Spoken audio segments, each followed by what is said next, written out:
तो ये मेरे हाथ में है 2025 के प्री बोर्ड का पेपर, जिसका पैटर्न मैं इस वीडियो में दिखाने वाली हूँ और डिटेल में सारे क्वेश्चंस बताने वाली हूँ कि कैसे टाइप के क्वेश्चन पूछे जा रहे हैं। जितने भी डिफिनीशन वाले, रिएक्शन वाले क्वेश्चंस आपको दिखेंगे, स्ट्रक्चर से नाम बनाना, नाम से स्ट्रक्चर बनाने वाला क्वेश्चन, ये सब आपको हल कर लेना है। और ऐसे टाइप के क्वेश्चन प्रैक्टिस जरूर कर लीजिएगा, क्योंकि ऐसे टाइप के क्वेश्चन पूछे भी जाते हैं।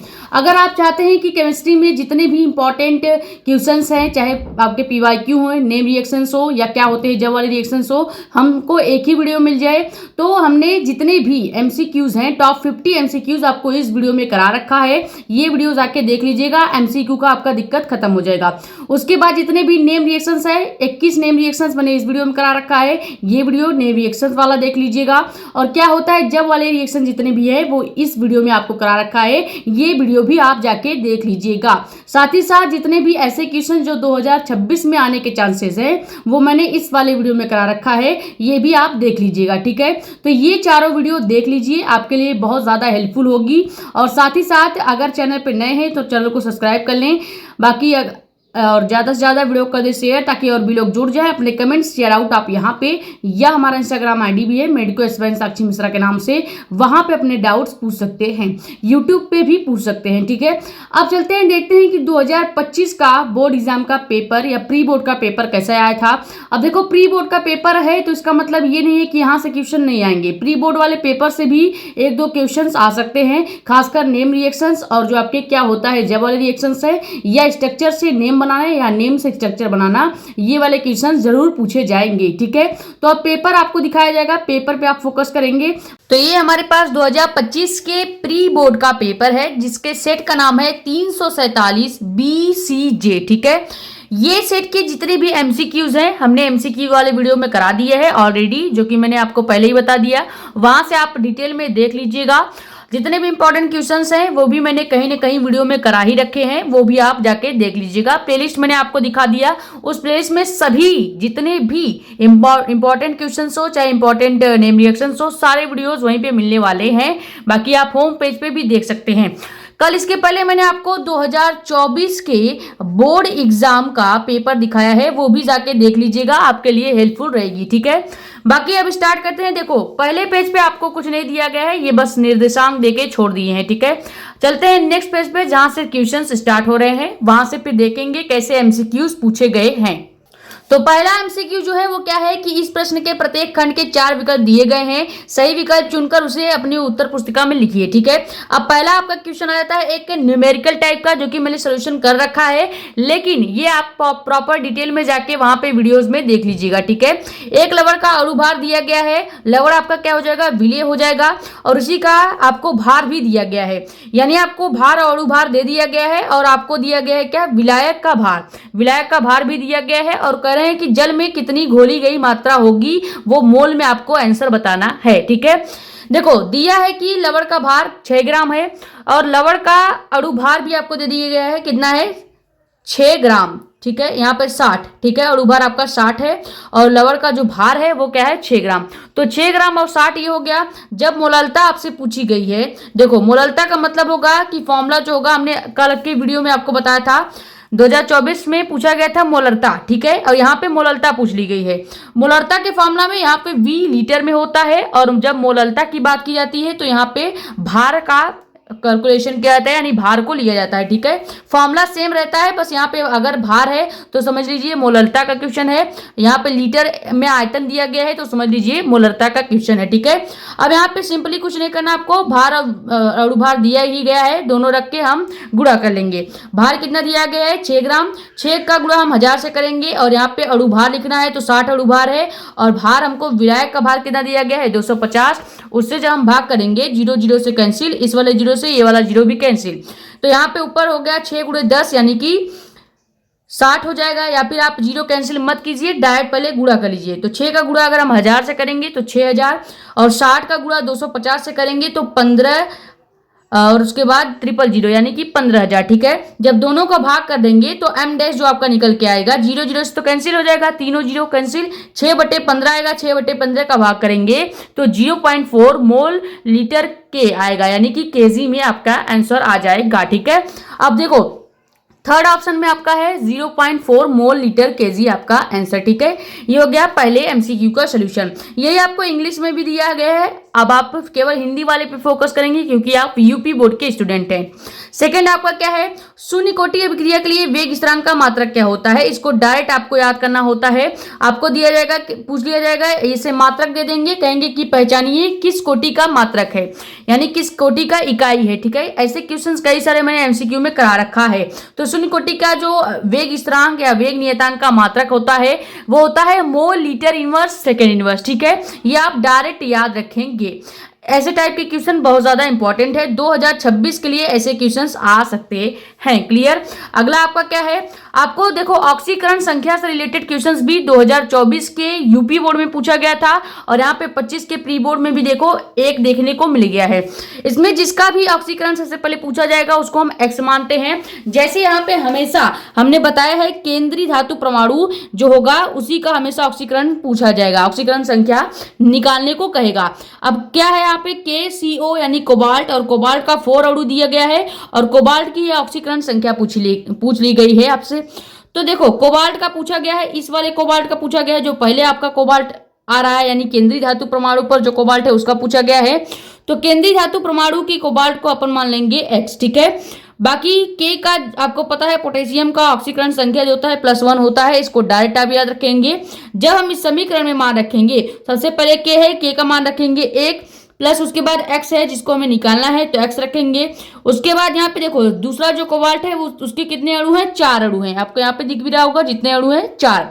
तो सेकंड वाले कोबाल्ट का जो ऑक्सीकरण संख्या का मान आएगा वो डायरेक्ट आप याद रखिएगा, जो CO4 ट्वाइस है इसके ऑक्सीकरण संख्या का मान 0 होगा। तो 0 का गुणा 4 से करेंगे तो 0 ही हो जाएगा। ठीक है, इसको सॉल्व करेंगे तो आपका आ जाएगा 1 + x + 0 = 0। x का जब बराबर के इधर ले आएंगे तो इधर हो जाएगा -1। ठीक है, और यहाँ पे ऑप्शन बी में आपको दिख रहा है, यानी कोबाल्ट का ऑक्सीकरण संख्या कितना होगा, -1 हो जाएगा। अगला आपका क्वेश्चन क्या है, निम्न संरचना वाले यौगिकों का IUPAC नेम आपको लिखना है। ठीक है, अब देखो मैंने कहा कि आपको स्ट्रक्चर देगा, आपसे नाम बनवा लेगा। तो ये क्वेश्चन भी बहुत ज्यादा इंपॉर्टेंट है 2026 के लिए। स्ट्रक्चर से नाम बनाने वाला क्वेश्चन या नाम से स्ट्रक्चर बनाने वाला क्वेश्चन बहुत ज्यादा पूछे जाते हैं। ठीक है, अब यहाँ पे नाम क्या दिया है, CH3 CHOH CH2 C से 3 2 मिथाइल ग्रुप और एक आपका एल्कोहल ग्रुप जुड़ा हुआ है। तो इसका नाम क्या हो जाएगा, देखो सबसे पहले हम ऐसे में क्या करते हैं, सबसे लॉन्ग चेन चुनते हैं, यानी कि सबसे लंबी कार्बन की श्रृंखला देखेंगे कहां से बन रही है। ठीक है, अब यहां से अगर गिनोगे तो सबसे लंबी कार्बन श्रृंखला नहीं बनेगी। हम हमेशा यहां से गिनते हैं, जो कि पहला कार्बन है और दूसरा कार्बन, तीसरा कार्बन, चौथा कार्बन। चौथे कार्बन पे 2 मिथाइल ग्रुप है, यानी कि 4 कार्बन पे मेथिल लगा हुआ है, वो भी कितने 2। ठीक है, यानी 2 मेथिल हो जाएगा। और उसके बाद दूसरे पर चौथे कार्बन पे ही आपको एक, देखो 5 कार्बन की श्रृंखला है इसलिए पेंटेन लगेगा। सबसे पहले तो 5 कार्बन की श्रृंखला है इसलिए लिखेंगे पेंटेन। अब एक एल्कोहल है जो कि दूसरे वाले कार्बन पे लगा है तो डाई ऑल लिखेंगे, और 4 इसलिए लिखा गया है ताकि देखो पेंटेन वाला जो यहाँ पे मिथाइल वाला जो पोर्शन है ये चौथे कार्बन पे लिखे गए हैं। ठीक है, तो 4 मिथाइल 2 4 पेंटेन ऑल इसका नाम हो जाएगा।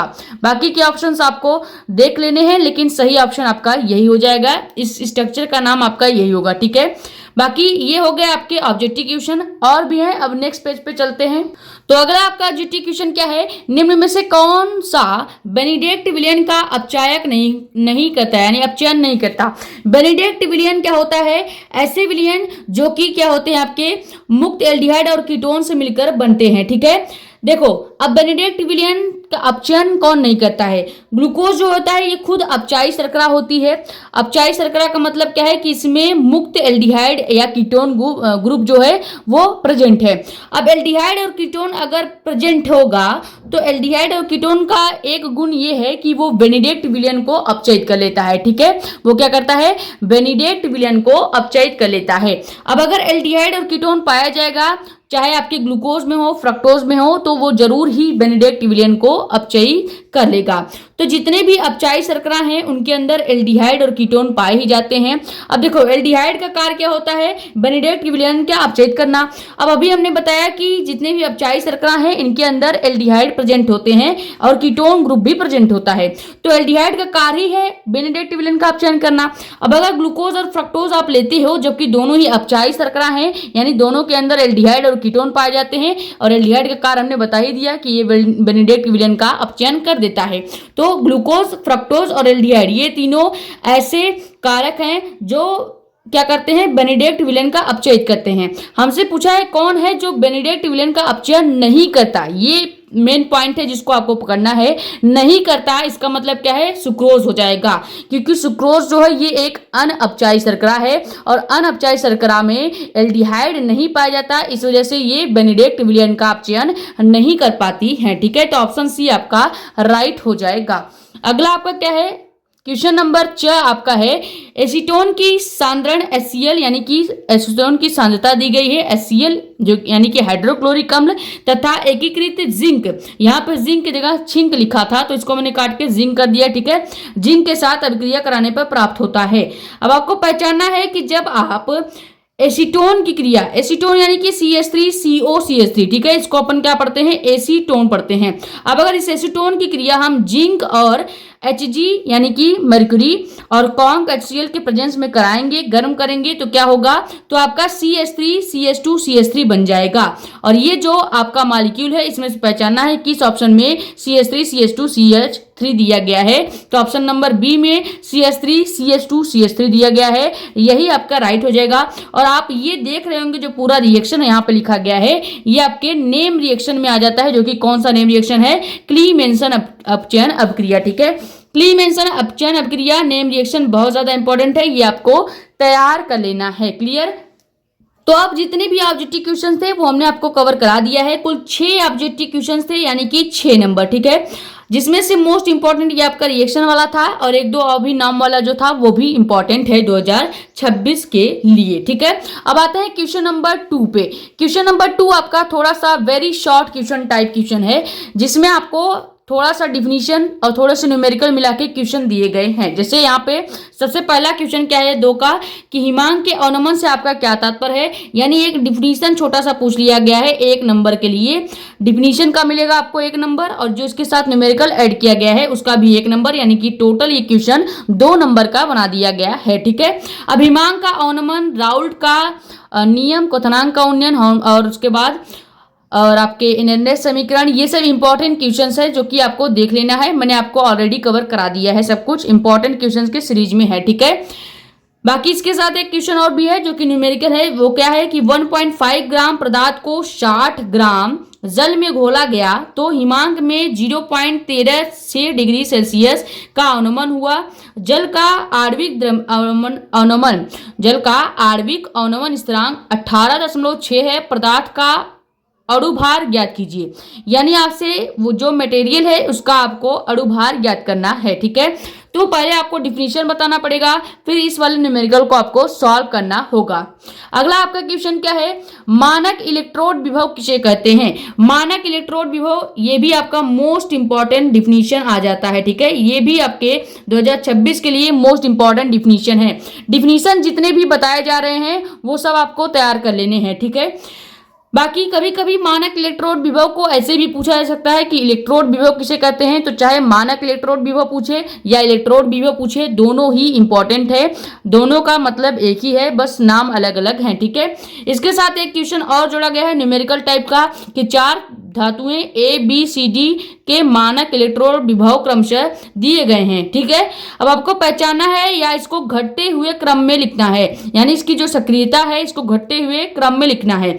सबसे पहले देखो ऐसे न्यूमेरिकल टाइप क्वेश्चन मैंने आपको ऑब्जेक्टिव में करा रखा है, किसमें, MCQ में करा रखा है। ठीक है, यहां भी करा देती हूं, ज्यादा हार्ड नहीं है। इसमें केवल आपको दिया गया है ABCD, इसके मान दिए गए हैं। मान लीजिए पहले A का मान दिया गया है +1.5 वोल्ट, B का मान दिया गया है आपका, इसको इधर सॉल्व करते हैं। देखो B का आपका मान क्या दिया गया है, यहां से 0.2 वोल्ट, उसके बाद C का मान आपका दे दिया है +0.34 वोल्ट और D का जो मान दिया गया है वो -0.3 0.76 वोल्ट दे दी गए हैं। अब देखो आपको पता है कि कहीं भी अगर प्लस माइनस दोनों साथ में आ जाते हैं, याद रखिएगा, तो प्लस वाले मान को ही हम बड़ा मानते हैं। अगर सभी मान माइनस में होते, ये चारों मान माइनस में होता, तो माइनस की सबसे छोटी संख्या को हम सबसे बड़ा मान लेते। लेकिन यहाँ पे क्या कहा है कि घटती हुई सक्रियता आपको बतानी है, यानी कौन सबसे छोटा सक्रिय है, तो ये आपको बताना है। और आपको प्लस के साथ माइनस वाला भी मान दिया गया है। तो सबसे पहले प्लस वाला में बड़ा कौन है? प्लस वाले में बड़ा है आपका ये, ठीक है। यानी सबसे बड़ा जो आ जाएगा वो कौन आ जाएगा? सबसे बड़े में आ जाएगा 1.5 वोल्ट। उसके बाद आपका आ जाएगा 0.34 वोल्ट, ठीक है। उसके बाद माइनस में अगर देखें तो माइनस में सबसे छोटा आपका क्या है?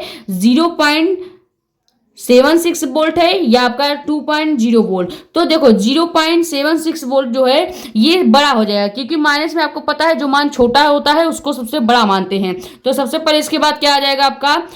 आप इसके बाद माइनस का 2.0 वोल्ट आ जाएगा, फिर आपका 0.7 वोल्ट माइनस का आ जाएगा। अब घटते हुए क्रम में बोला है, तो सबसे बड़ा आपका ये है, फिर ये है, फिर उसके बाद आपका ये है, और लास्ट में ये आपका माइनस का 2.0 हो जाएगा। तो घटते हुए अगर क्रम में लिखें तो सबसे बड़े को हम किस में लिखेंगे? 1.5 वोल्ट।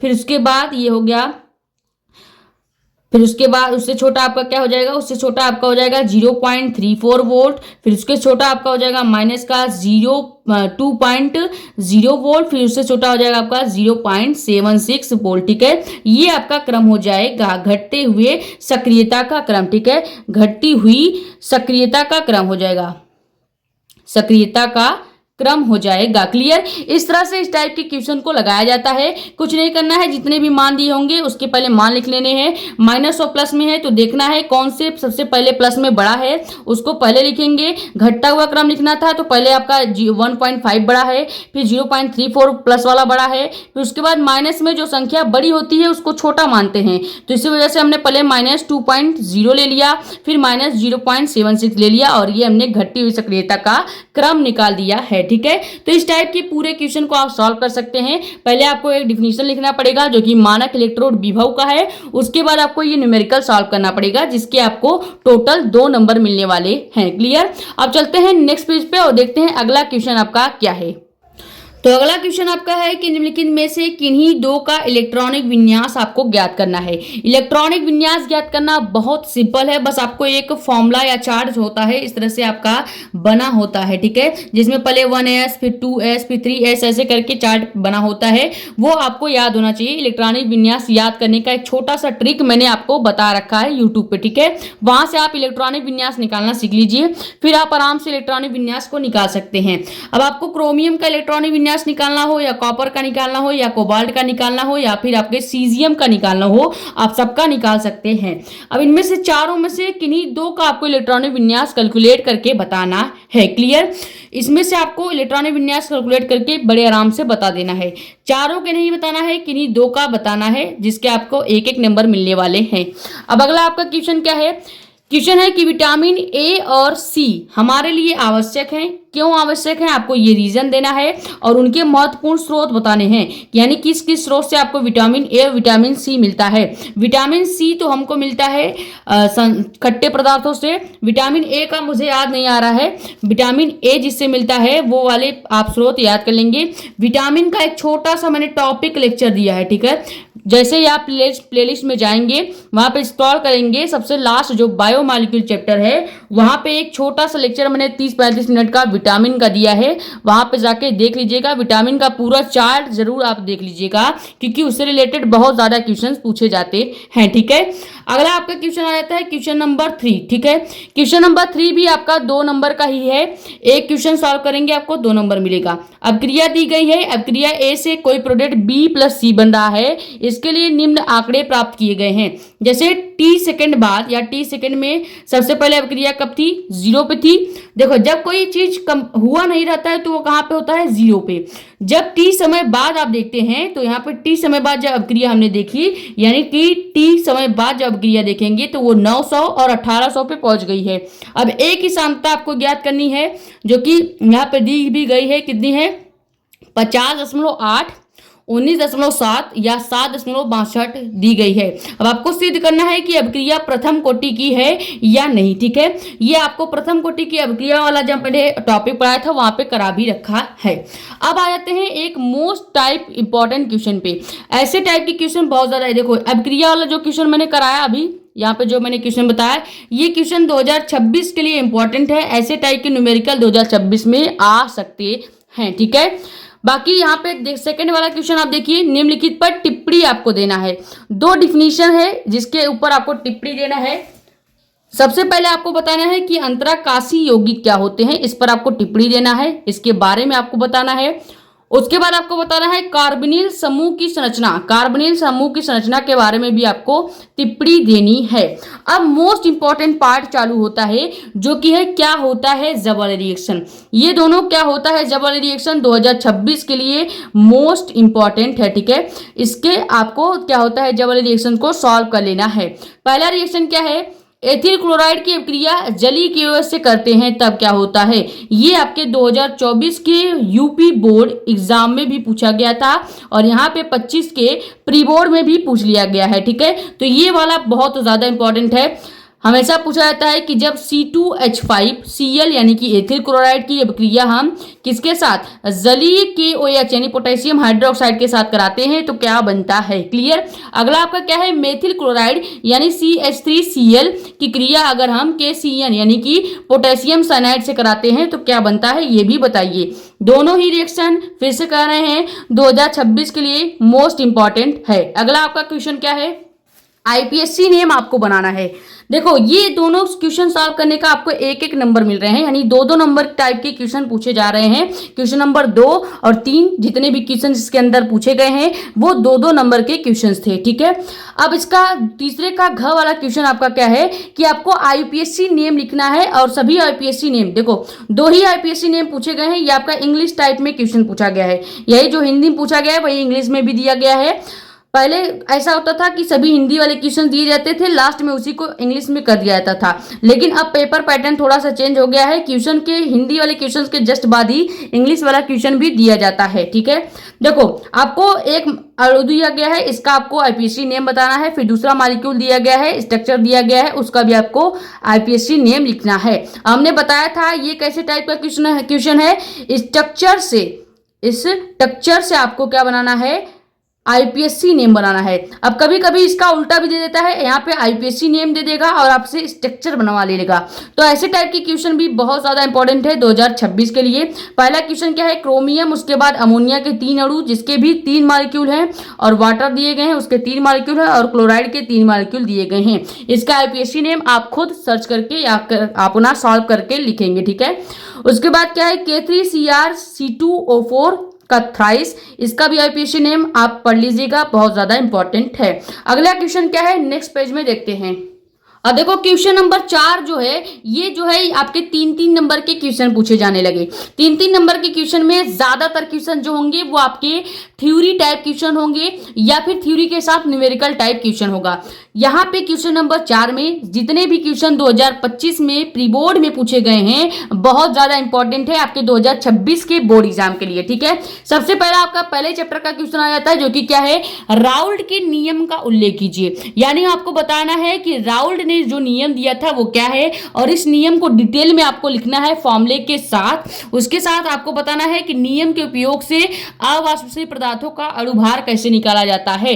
अभी आपसे अणुभार से रिलेटेड क्वेश्चन भी पूछा गया है। ठीक है, तो ये क्वेश्चन आप 2026 के लिए मार्क कर सकते हैं, बहुत ज्यादा इंपॉर्टेंट है, पूछा जा सकता है। ठीक है, अगला आपका क्वेश्चन क्या है, क्वेश्चन नंबर 4 में ही ख वाला क्वेश्चन है, ईंधन सेल किसे कहते हैं।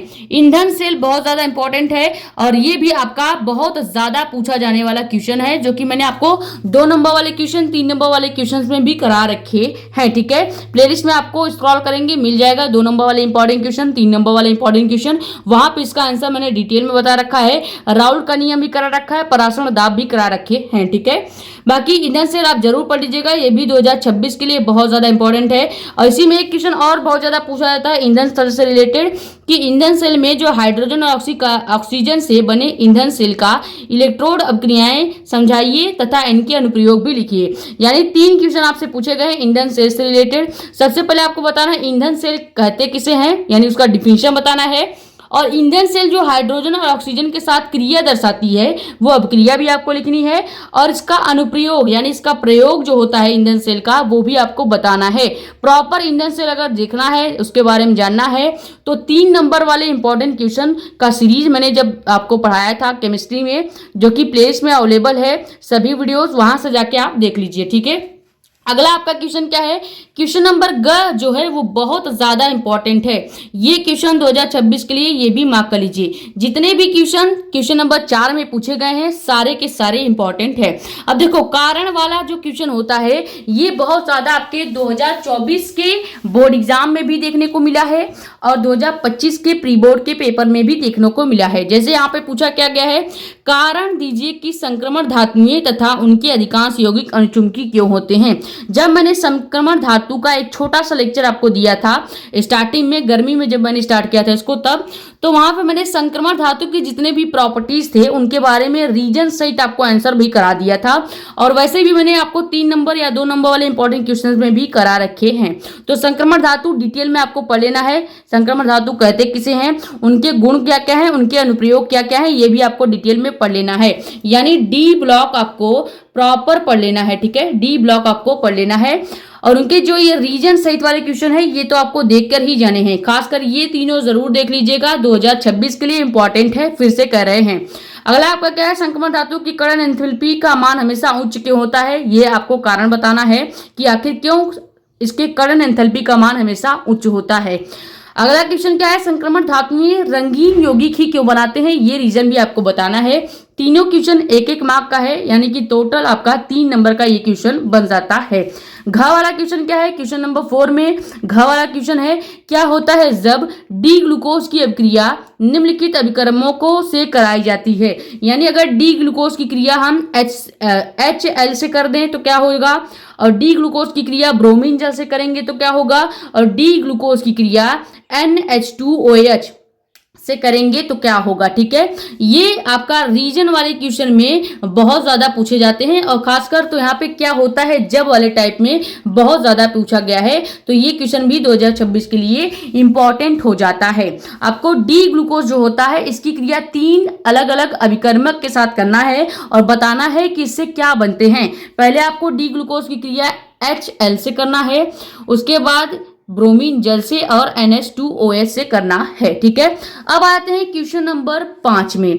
क्वेश्चन नंबर 5 थोड़ा सा देखने में आपको हार्ड लग रहा होगा, लेकिन ये न्यूमेरिकल टाइप बहुत सिंपल क्वेश्चन होते हैं सेल वाले चैप्टर से। ठीक है, सेल वाले चैप्टर के जितने भी क्वेश्चंस हैं बहुत ज्यादा सिंपल हैं। मैंने आपको सेल वाला जो न्यूमेरिकल करा रखा था वहां पे करा है, यानी कि 4 नंबर वाले न्यूमेरिकल के वीडियो में अगर आप जाके देखेंगे, जो कि आपको प्लेलिस्ट में ही मिल जाएंगे, वहां पे मैंने ऐसे टाइप के क्वेश्चन करा रखे हैं। क्वेश्चन क्या दिया गया है आपको सेल वाले में, ऐसे ही क्वेश्चन देखने को मिलेगा। वहां पे हमेशा EMF यानी इलेक्ट्रोमोटिव फोर्स पूछा जाता है। ठीक है, यानी कि विद्युत वाहक बल हमेशा पूछा जाता है कि क्या होगा। जिंक का सॉलिड दिया गया है स्ट्रक्चर, उसके बाद कोबाल्ट के 2 आयन दिए गए हैं, और वही कोबाल्ट यहाँ पे सॉलिड में और जिंक 2+ में बन जाता है। पूछ रहा है कि दोनों इलेक्ट्रोड अभिक्रिया के लिए और सेल के मानक EMF की गणना कीजिए। यहाँ पे आपको देखो जिंक का जो ईंधन सेल का मान है, सबसे पहले जो जिंक है ई सेल जो है जिंक का वो Zn2+ में बन रहा है, और इस Zn2+ का जो मान दिया गया है वो दिया गया है 0.76 वोल्ट। ठीक है, उसके बाद ई कोबाल्ट का जो मान दिया गया है वो कितना दिया गया है 0.28 वोल्ट दिया गया है।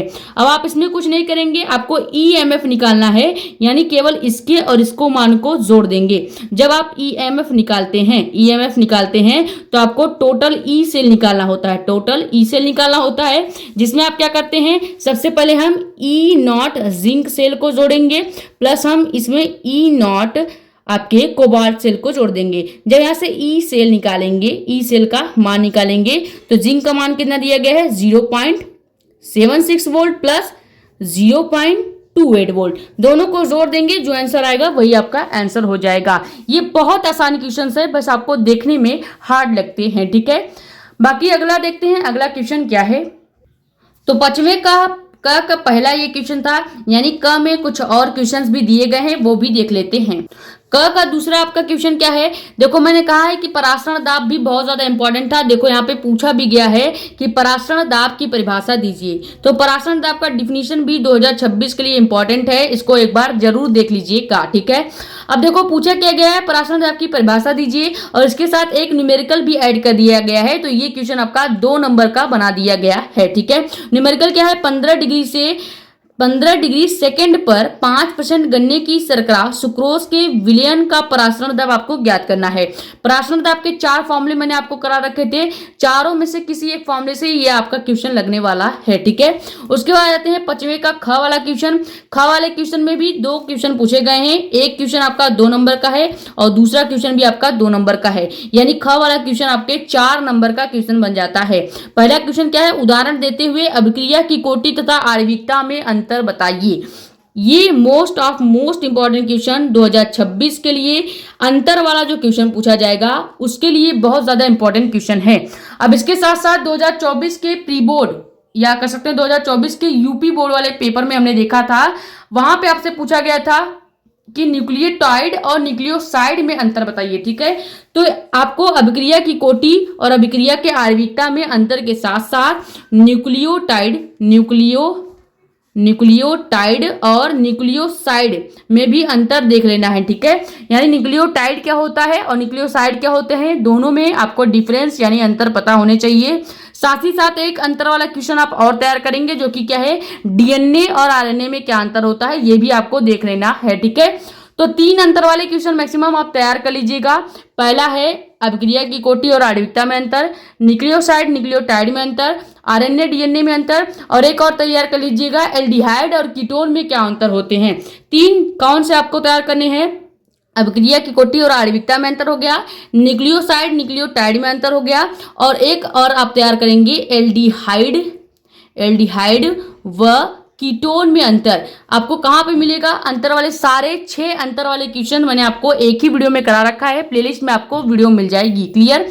उसके बाद आ जाते हैं ख का सेकेंड वाला क्वेश्चन क्या है, किसी प्रथम कोटि की अभिक्रिया के वेग स्थिरांक का मान आपको बताना है। सबसे पहले आपको बताना है वेग स्थिरांक का मान, जो कि यहाँ पे दिया गया है, यानी k का आपको मान दे दिया गया है 3.5 × 10⁻12 सेकेंड इनवर्स में मान दिया गया है। इस अभिक्रिया के लिए अर्ध आयु काल यानी कि t½ का मान निकालना है, कितने, t½ ठीक है, t½ का आपको मान ज्ञात करना है। जब आपको प्रथम कोटि की अभिक्रिया का वेग स्थिरांक का पूरा डेरिवेशन आ रहा होगा, वेग स्थिरांक का पूरा डेरिवेशन आ रहा होगा और उसके अर्धायु काल का फॉर्मूला आ रहा होगा, तभी आप ये क्वेश्चन सॉल्व कर पाएंगे। 2024 के यूपी बोर्ड के पेपर में मैंने देखा था कि प्रथम कोटि की अभिक्रिया के लिए वेग स्थिरांक का व्यंजक प्राप्त कीजिए। ये प्रॉपर डेरिवेशन आपके 5 नंबर के क्वेश्चन में आया था, और मैंने आपको ये भी बोल दिया था कि प्रथम कोटि के साथ साथ आप शून्य कोटि की अभिक्रिया के वेग स्थिरांक का व्यंजक भी ज्ञात करना सीखेंगे, ठीक है। दोनों डेरिवेशन मैंने करा रखे हैं लॉन्ग वीडियो में, ज्यादातर वीडियो जो है वो 50 to 30 मिनट्स के हैं, जाके आप देख लीजिएगा, ठीक है। बाकी ये न्यूमेरिकल आप खुद सॉल्व करेंगे, ये भी बहुत ज्यादा इंपॉर्टेंट है 2026 के लिए, ठीक है। आ जाते हैं 5वें का ग टाइप क्वेश्चन। ग वाला क्वेश्चन आपसे क्या पूछा गया है, ग वाला क्वेश्चन प्रॉपर थ्योरी है, जो कि क्या है, पहला आपका इसमें है उप संयोजन संख्या और समन्वय मंडल को समझाइए। यानी आपको उप संयोजन संख्या क्या होती है वो बताना है और समन्वय मंडल क्या होता है, दोनों में आपको समझाना है, यानी कि उसके डिफिनीशंस टाइप के क्वेश्चन यहाँ पे पूछे गए हैं।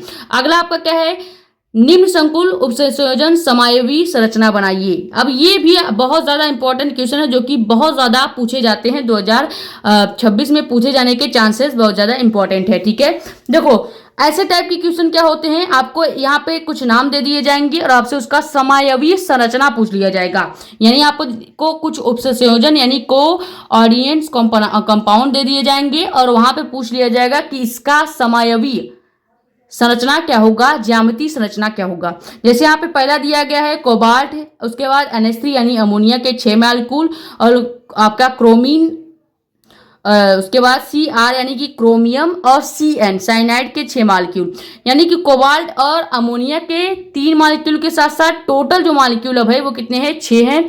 और क्रोमियम के साथ साथ साइनाइड के 6 मॉलिक्यूल हैं। इस पूरे संयोजन यौगिक का आपको समायवी स्ट्रक्चर बनाना है।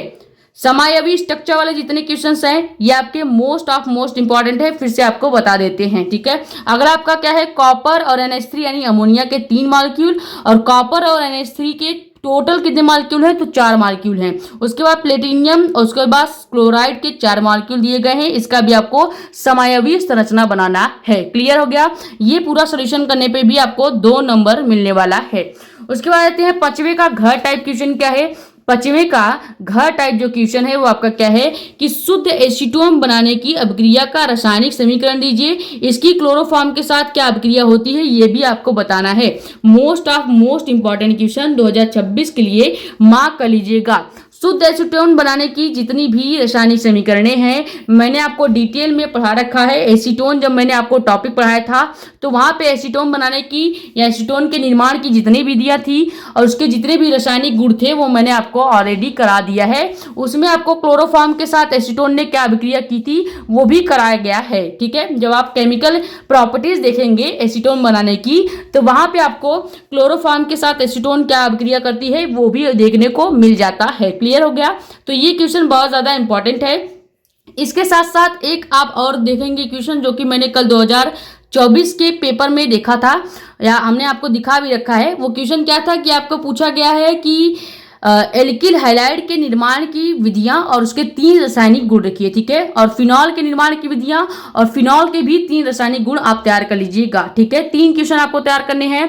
एल्किल हैलाइड के निर्माण की विधियां रासायनिक गुण, फिनॉल के निर्माण की विधियां रासायनिक गुण और शुद्ध एसीटोन बनाने की निर्माण की विधियां और उसके ये क्लोरोफॉर्म के साथ रिएक्शन क्या है यानी उसका रासायनिक गुण क्या है, ठीक है। ये हो गए आपकी कुछ मोस्ट इंपॉर्टेंट थ्योरी वाले क्वेश्चन जो कि 2026 के लिए बहुत ज्यादा इंपॉर्टेंट है। अब आते हैं कुछ नेम रिएक्शंस यहाँ पे दिए गए हैं जो कि आपको पूछा कैसे गया है कि टिप्पणी दीजिए, ठीक है। क्वेश्चन नंबर 6वें का जो आपका क्वेश्चन है ये बहुत ज्यादा इंपॉर्टेंट है। नेम रिएक्शंस यहाँ से बहुत ज्यादा पूछे जाते हैं। पहला नेम रिएक्शन क्या है, युग्मन अभिक्रिया क्या है, इस पर टिप्पणी देना है यानी आपको रिएक्शन भी लिखना है और उस रिएक्शन की हिंदी भी आपको लिखनी है कि रिएक्शन कैसे कंप्लीट हुआ है। टिप्पणी वाले क्वेश्चन में आपको ऐसा करना पड़ेगा। लेकिन जब आपसे डायरेक्ट कह दिया जाए कुछ ऐसे रिएक्शन दे दिए जाएंगे और कर दिया जाएगा केवल रासायनिक फॉर्मूला लिखी तो केवल आपको वहां पे रासायनिक फॉर्मूला लिखना पड़ेगा। जैसे अगर आपको कह देता कि युग्मन अभिक्रिया, गाटरमैन अभिक्रिया और हेंसबर्ग अभिक्रिया के रासायनिक फॉर्मूला लिखिए यानी कि केमिकल फॉर्मूला लिखिए तो आप केवल केमिकल फॉर्मूला लिखते। लेकिन यहाँ पे टिप्पणी दीजिए कहा गया है तो आपको केमिकल फॉर्मूले के साथ साथ हिंदी भी लिखनी पड़ेगी। क्लियर। एक आपके नेम रिएक्शन का 1 नंबर मिलने वाला है और टोटल ये 5 नंबर का क्वेश्चन है। तीनों नेम रिएक्शन अगर आप करते हैं तो आपको 5 नंबर मिल जाएगा। मोस्ट इंपॉर्टेंट है तीनों नेम रिएक्शन। पहले आप देख लीजिएगा युग्मन अभिक्रिया क्या है, गाटरमैन अभिक्रिया क्या है और हेंसबर्ग अभिक्रिया क्या है।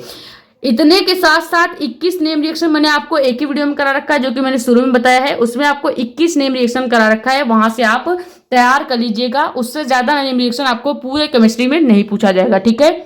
अब देखो जिसको ये नेम रिएक्शंस नहीं आ रहे हैं उसके पास ऑप्शन है कि उसको एक लॉन्ग क्वेश्चन करना पड़ेगा जो कि क्या है, एनिलीन में इलेक्ट्रॉन रागी अभिक्रिया के 5 उदाहरण के रासायनिक फॉर्मूले लिखिए। तो चाहे 3 आप नेम रिएक्शन लिख के अपना कल पेपर सॉल्व कर लीजिए या फिर आप चाहें तो ये लॉन्ग क्वेश्चन पूरा डिफिनीशन लिखिए। पहले तो एनिलीन में इलेक्ट्रॉन रागी अभिक्रिया क्या है और इसके भी 5 आपको रिएक्शन लिखने पड़ेंगे। तो भैया इतना 5 रिएक्शन लिखने से पहले या लिखने से बेहतर होगा कि आप 3 चुपचाप नेम रिएक्शन लिख के हट जाओ। भाई हम तो होते तो 3 नेम रिएक्शन लिख के हट जाते। अब इतना लंबा क्वेश्चन लिखो उसमें भी 5 उदाहरण रिएक्शन के साथ लिखो तो बहुत लंबा ये क्वेश्चन हो जाता है। इसी वजह से जो बच्चे बहुत स्मार्ट होंगे जिनको थोड़ा बहुत केमिस्ट्री का ज्ञान होगा, नॉलेज होगा, वो क्या करेंगे केवल ये नेम रिएक्शन लिख के हट जाएंगे। क्लियर हो गया। अब आते हैं छठवें का ख टाइप क्वेश्चन, देखते हैं कैसे पूछा गया है, या फिर देखते हैं कि क वाले में ही और क्वेश्चन पूछा गया है या नहीं। तो छठवें का ख वाला क्वेश्चन क्या है, क का खाली एक ही आपका सवाल था। ख वाला क्वेश्चन देखो, मैंने कहा है कि एल्किल हैलाइड की विचलन की निर्माण की विधियां और 3 रासायनिक गुण देख लीजिएगा। देखो यहाँ पे 25 के प्री बोर्ड में ही पूछा गया है कि एल्किल हैलाइड के निर्माण की 2 विधियां व रासायनिक गुण लिखिए। इसके साथ साथ आपको देख लेना है फिनॉल की निर्माण की 2 विधियां या मैक्सिमम 3 विधियां आप देख लीजिएगा, और 3 रासायनिक गुण भी देख लेंगे। ठीक है, 3 रासायनिक गुण भी आपको देख लेना है। दोनों क्वेश्चन बहुत ज्यादा इंपॉर्टेंट है। फिनॉल के निर्माण की विधियां, रासायनिक गुण आपको प्रॉपर तैयार कर लेना है, 5 नंबर में पूछा जाएगा। और एल्किल हैलाइड के निर्माण की विधियां व रासायनिक गुण भी आपसे 5 नंबर में पूछे जाएंगे। देखो यहाँ पे 5 नंबर का पूछा भी गया है। अब जिसको अगर आपका ये लॉन्ग क्वेश्चन आ रहा है तो लॉन्ग क्वेश्चन कर सकते हैं, या भी आपके पास ऑप्शन है कि आप कुछ नेम रिएक्शंस कर दो। ठीक है, पहला आपका नेम रिएक्शन क्या है, फ्रिंकलस्टाइन अपक्रिया क्या होती है, नेम रिएक्शन वाले वीडियो में करा रखा है, जाके देख लीजिएगा। सैंडमेयर अपक्रिया क्या है, ये भी करा दिया है। एल्किल हैलाइड के द्विअणुक नाभिक रागी प्रतिस्थापन अपक्रिया, द्विअणुक नाभिक रागी प्रतिस्थापन अपक्रिया का मतलब है SN2 अपक्रिया क्या है। ठीक है, आपसे सीधे सीधे ना पूछ के हिंदी में पूछ रहे हैं कि एल्किल हैलाइड के साथ जो द्विअणुक नाभिक रागी प्रतिस्थापन अपक्रिया हुआ था, जिसको अपन SN2 अपक्रिया भी कहते हैं, उसकी पूरी की पूरी कार्य विधि आपको लिखना है, यानी पूरा का पूरा डिटेल रिएक्शन लिखना है। तो चाहे ये कर लो या ये कर लो, दोनों का आपको 5 नंबर ही मिलने वाले हैं। अब आते हैं क्वेश्चन नंबर 7 में। क्वेश्चन नंबर 7 आपका है 5 नंबर का क्वेश्चन, जो कि डिटेल में पूछा गया है, और उसके साथ आपको ऑप्शन भी दिए गए हैं कि अगर आपको ये वाला क्वेश्चन नहीं आ रहा है तो आप ये वाला क्वेश्चन कर सकते हैं। पहला क्वेश्चन क्या है, एक कार्बनिक द्रव्य A दिया गया है जिसमें CH यानी कार्बन, हाइड्रोजन और ऑक्सीजन उपस्थित है, और तथा इसका क्वथनांक आपको दिया गया कितना है, 78 डिग्री सेल्सियस है, जो सुगंधित है और सांद्र H2SO4 के साथ गर्म करने पर गैसीय उत्पाद B में बदल जाता है। ऐसे टाइप के सेम क्वेश्चन 2024 के बोर्ड एग्जाम में भी पूछा गया था, बस पूछने का तरीका थोड़ा सा अलग था। ठीक है, तो ऐसे A B वाले क्वेश्चन बहुत ज्यादा पूछे जाते हैं, जिसे हम पहली टाइप क्वेश्चन भी कहते हैं। ठीक है, पहली टाइप क्वेश्चन का मतलब है कि पहले आपको A का नाम ही नहीं दिया गया होगा और आपसे B पूछ लिया जाएगा कि B क्या होगा। जब आपको A पता होगा तभी तो B आएगा। ऐसे टाइप के नीट में क्वेश्चन भी बहुत ज्यादा पूछे जाते हैं। ठीक है, नीट एग्जाम में भी बहुत ज्यादा ऐसे टाइप के क्वेश्चन आते हैं। पूरा क्वेश्चन पढ़ देते हैं, बाकी ये क्वेश्चन आपको ही सॉल्व करना है, बहुत ज्यादा इंपॉर्टेंट है। ऐसे क्वेश्चन तो 24 और 25 दोनों में भी आए हैं, तो 26 में भी आने के चांसेस हैं। ठीक है, देखो जिसका मूल अनुपातिक सूत्र क्या है, CH2 है। मूल अनुपातिक सूत्र आपको 11th में पढ़ाया जाता है, जब आप पहला चैप्टर पढ़ते हैं 11th का, तब वहां पे पढ़ाया जाता है। ठीक है, CH2 दिया गया है, B ब्रोमीन जल तथा क्षारीय KMNO4 का रंग नष्ट करता है और B के प्रत्येक मोल के लिए 1 मोल H2 अधिक ताप पर निकलने की उपस्थिति में लेता है। निकिल यहाँ पे होना चाहिए, निकिल की उपस्थिति में लेता है। A तथा B की पहचान कीजिए, यानी पहले आपको A ही नहीं दिया गया है, आपसे पूरा रिएक्शन पूछा जा रहा है। तो पहली टाइप क्वेश्चन है, बहुत ज्यादा इंपॉर्टेंट है, आप इसको सॉल्व कर लीजिएगा। ठीक है, बाकी अगर आपको ये क्वेश्चन नहीं आता तो आपके पास एक और ऑप्शन वहां पे होगा, जो कि क्या है, मिथेनॉल, फिनॉल तथा मेथॉक्सी मीथेन उपस्थित प्रक्रियात्मक समूह की संरचनाओं को बंधनों की लंबाई तथा बंधनों के मध्य कणों के दर्शाते हुए स्पष्ट रूप से समझाइए। देखो भाई, इससे ज्यादा डिफिकल्ट क्वेश्चन मुझे यही लग रहा है। ये आप रिएक्शन वाला है, थोड़ा बहुत दिमाग लगाएंगे कर लेंगे, लेकिन यहाँ पे आपको प्रॉपर बताना होगा मिथेनॉल, फिनॉल तथा मिथॉक्सी मीथेन में उपस्थित जो जितने भी क्रियात्मक समूह हैं उनकी संरचना आपको बनानी पड़ेगी, उनके बीच की बंधों की जो लंबाई है वो आपको बताना पड़ेगा, और बंधों के मध्य जो कणों को दर्शाते हुए स्पष्ट रूप से आपको ये डिटेल में बताना पड़ेगा। ठीक है, तो ये क्वेश्चन कीजिए चाहे ये कीजिए, दोनों के आपको 5 नंबर मिलने वाले हैं। क्लियर। अब अगले पेज पे देखते हैं अगला क्वेश्चन आपका क्या है। 7वें का ख वाला क्वेश्चन जो है बहुत ज्यादा इंपॉर्टेंट है। विभेद कीजिए करके क्वेश्चन बहुत ज्यादा 2024 के बोर्ड एग्जाम में भी देखने को मिला था और यहाँ पे 25 में भी देखने को मिल रहा है। आपसे पूछ रहा है कि विभेद करेंगे कैसे, आप विभेद करेंगे कैसे, आप पता करेंगे कि कौन सा ग्लूकोज है कौन सा सुक्रोज है। इसमें आपको कुछ नहीं करना है, केवल ग्लूकोज का जो स्ट्रक्चरल फॉर्मूला है यानी कि समीकरण है वो लिखना है, और सुक्रोज का स्ट्रक्चरल फॉर्मूला या समीकरण लिखना है, और दोनों के समीकरण के नीचे आपको लिख देना है ये ग्लूकोज है और ये सुक्रोज है। इससे आप डिफरेंस पता कर लेंगे कि कौन सा ग्लूकोज है और कौन सा सुक्रोज है। ठीक है, ये आपको देख लेना है। उसके बाद एथिल एल्कोहल और एसीटोन में आप कैसे विभेद करेंगे ये भी आपको देख लेना है। एथिलेमिन और एनिलीन में कैसे विभेद करेंगे ये भी आपको देख लेना है। फार्मिक अम्ल तथा एसिटिक अम्ल में कैसे आप डिफरेंस बताएंगे, जब आपको समीकरण लिखना हो तो आपको डिफरेंस बताना है। उसके बाद फार्मिक अम्ल तथा फॉर्मल्डिहाइड में आप कैसे डिफरेंस बताएंगे ये भी बहुत ज्यादा इंपॉर्टेंट है। इसमें आपको कुछ नहीं करने होंगे, जितने भी नाम आपको दिख रहे हैं सबको केवल आपको इनके केमिकल फॉर्मूले लिखने हैं, ठीक है। यानी ग्लूकोज का आप केमिकल फॉर्मूला लिखेंगे और सुक्रोज का लिखेंगे। उसके बाद दोनों में आप डिफरेंस बता देंगे। एथिल एल्कोहल और एसीटोन का आपको क्या लिखना है, केमिकल फॉर्मूला लिखना है, और इससे आप इसके बीच का डिफरेंस बता देंगे। अब अगर आपको विभेद कर कीजिए वाला क्वेश्चन नहीं आ रहा है तो आपके पास एक ऑप्शन है कि आप कंप्लीट रिएक्शन कीजिए, यानी अभिक्रिया को पूरा कीजिए। अब 2024 में भी ऐसे क्वेश्चन आए थे जिसमें आपको अभिकारक दिए गए थे और आपसे उत्पाद पूछे गए थे, यानी कि रिएक्शन को पूरा करने का ही क्वेश्चन पूछा गया था, बस पूछने का तरीका थोड़ा सा अलग था। यहाँ पे कैसे पूछा गया है, आपको अभिक्रिया दी गई है, यहाँ से अभिकारक वाले जितने भी प्रोडक्ट हैं वो आपको दे दिए गए हैं, लेकिन आपसे उत्पाद नहीं दिया गया है, उत्पाद पूछे जा रहे हैं। तो वही तरीका है, चाहे यहाँ पे कह दे निम्नलिखित अभिक्रियाओं को पूरा कीजिए, या आपसे पूछ सकता है निम्नलिखित अभिक्रियाओं के उत्पाद को ज्ञात कीजिए, क्योंकि अभिकारक तो ऑलरेडी दे रखा है। अब आपको केवल रिएक्शन कंप्लीट करके उत्पाद ही बताना है, ठीक है। तो ये क्वेश्चन भी जितने हैं ये भी बहुत ज़्यादा इंपॉर्टेंट है। अगर आपको ये क्वेश्चन आ रहा है तो ये कर लीजिएगा, या फिर आप ये वाला भी कर सकते हैं, ठीक है। अब क्वेश्चन देखिए क्या है। सबसे पहला आपका है एक स्ट्रक्चर बेंजीन का दिया गया है जिसपे OH यानी एल्कोहल ग्रुप जुड़ गया है। इसकी क्रिया अगर आप जिंक चूर्ण के साथ आश्रित कराते हैं तो क्या बनता है, ये भी आपको रिएक्शन कंप्लीट करना है, आप खुद करेंगे। उसके बाद बेंजीन के ऊपर NH2 यानी कि आपका एमीन ग्रुप जुड़ा हुआ है, जिसके साथ HNO3 और HCl के साथ 0 डिग्री से लेकर 5 डिग्री सेल्सियस पे गर्म करते हैं तो क्या बनता है, ये भी आपको देख लेना है। बेंजीन के साथ COOH यानी आपका कोई एक एल्डिहाइड समूह जुड़ जाता है, और उसका क्रिया अगर हम PCl5 के साथ कराते हैं तो अब क्रिया क्या होती है ये भी आपको देख लेना है। उसके बाद C2H5OCH2O5 यानी कि एथिल ऑक्साइड, और यहाँ पे एक हो गया ऑक्साइड वाला ग्रुप, और यहाँ पे फिर से यानी कि सीधे सीधे ये ईथर की जैसा आपको दिख रहा है, क्योंकि देखो C2H5 क्या है, आपका R समूह है, एल्किल ग्रुप है, और यहाँ पे एल्किल ग्रुप फिर O से जुड़ा, फिर आपके फिर से एल्किल ग्रुप से जुड़ गया है, तो ये आपका ईथर का स्ट्रक्चर है। ईथर की क्रिया अगर हम जल के साथ करते हैं कब, जब ताप बहुत ज्यादा अधिक हो और तनु H2SO4 हो, तो पहला प्रोडक्ट क्या बनेगा, जो पहला प्रोडक्ट बनेगा उसकी अभिक्रिया आपको फिर से यानी उसका एक बार ऑक्सीडेशन कर देना है, ऑक्सीकरण करना है, फिर आपको दूसरा प्रोडक्ट भी प्राप्त हो जाएगा। ये रिएक्शन भी आपको कंप्लीट कर लेनी है, ठीक है। अगला आपका क्या है, ये आपको ग्लूकोज का स्ट्रक्चर दिया गया है, किसका, CHOCH4CH2OH, ये आपका ग्लूकोज है। और ग्लूकोज की क्रिया हमने आपको जब ग्लूकोज पढ़ाया था तो हमने आपको जब ग्लूकोज की क्रिया फास्फोरस पेंटाक्लोराइड से कराया था तो क्या बना था, सबसे पहले बनेगा ग्लूकोनिक अम्ल बनेगा। उसके बाद आपका कुछ और मॉलिक्यूल भी बन जाते हैं, जैसे आपके ग्लूकोनिक अम्ल के बाद भी कुछ और मॉलिक्यूल बनता है, ठीक है। तो कुछ नहीं करना होता है, केवल एक मॉलिक्यूल यहाँ पे जोड़ देना होगा, उसके बाद ग्लूकोनिक अम्ल आपका बन जाएगा।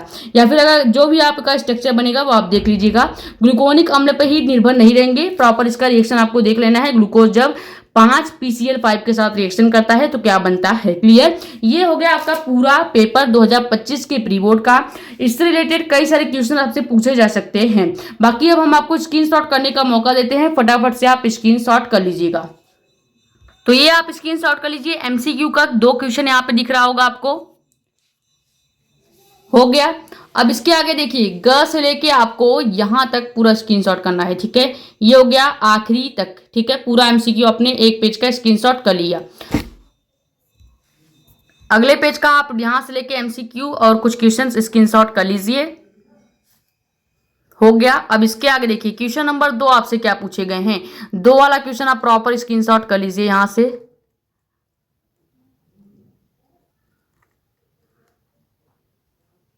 2 का ग वाला क्वेश्चन, घ वाला क्वेश्चन और तीसरे का क्वेश्चन पहला आपको स्क्रीनशॉट कर लीजिए।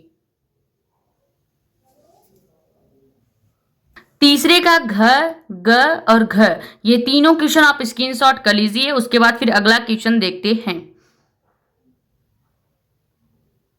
क्वेश्चन नंबर 4 आप स्क्रीनशॉट कर लीजिए। क्वेश्चन नंबर 4 से लेके चौथे का ग तक आप प्रॉपर स्क्रीनशॉट कर लीजिए, हो गया। अब उसके बाद देखते हैं यहां से घ से लेके आप पूरा स्क्रीनशॉट कीजिए, ठीक है। क्वेश्चन नंबर घ, हो गया। अब नेक्स्ट पेज पे देखते हैं अगला क्वेश्चन आपका कौन सा था। तो ये 5वां क्वेश्चन भी आप स्क्रीनशॉट कर लीजिए। 5वें का ग तक आपको दिख रहा होगा। ये 5वें का ग पूरा मैं दिखा देती हूँ।